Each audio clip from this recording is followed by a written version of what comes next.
Hey guys, I just wanted to share my absolute favorite kitchen essential, the Scrub Mommy. I use this sponge every single day and it's seriously the best. Like, first off, it's dual-sided.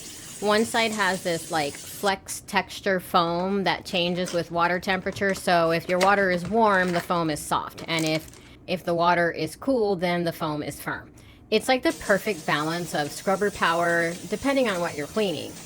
The other side has got this reso foam and it like lathers up super easily, so wiping up spills is a breeze. And the best part is that it's scratch free, so I can use it on everything from my stainless steel pots to my non-stick pans, and even use it for cleaning my car, and I don't have to worry about any damage.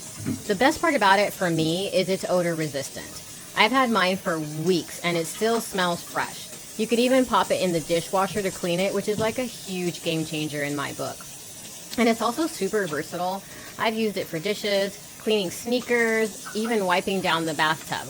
Plus the shape is super ergonomic, it fits perfectly in my hand, making scrubbing way easier. Seriously, no kitchen should be without the Scrub Mommy. I can't imagine cleaning without it now.